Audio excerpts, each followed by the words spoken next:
महाभारत का युद्ध जीतने के बाद यादव लोग बहुत ही अभिमानी और उछंकल हो गए थे। गंधारी ने भी भगवान कृष्ण को शाप दिया कि जैसे तूने मेरे वंश का नाश कर दिया है, ऐसे तेरे ही वंश का नाश होगा। प्रभु के महलों में ऋषि मुनि आए हुए थे।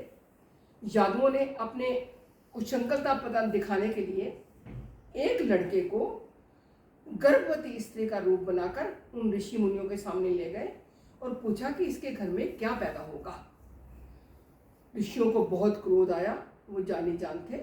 उन्होंने कहा, मूर्खों, इसके गर्भ से वो पैदा होगा जो तुम्हारे वंश का नाश कर देगा। जब साड़ी खोली गई तो उसके अंदर से एक लोहे का मूसल निकला। डर के मारे उन्होंने मूसल पीस दिया।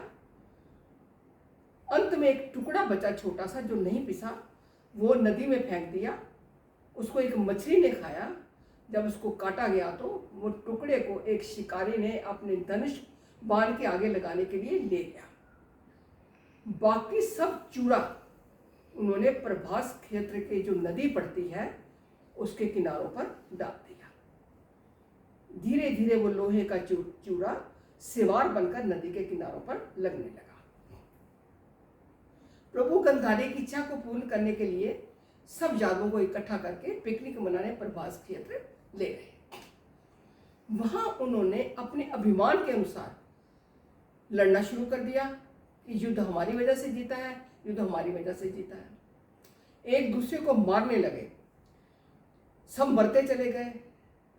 जब हथियार खत्म हो गए तब उन्होंने वो जो लोहे की बची सिवार थी जो घास के रूप में किनारों पर आई थी, उसको उखाड़ उखाड़ कर एक दूसरों के ऊपर मारना शुरू कर दिया।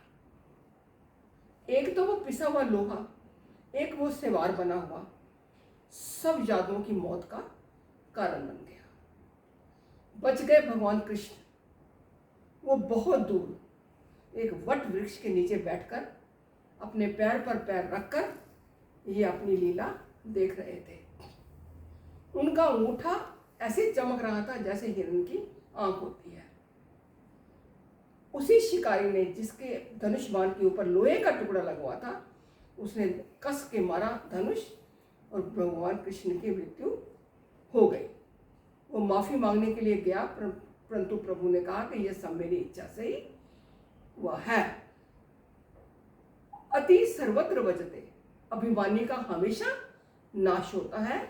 हमें मर्यादा में ही रहना चाहिए। बोलो कृष्ण बलदेव की जय।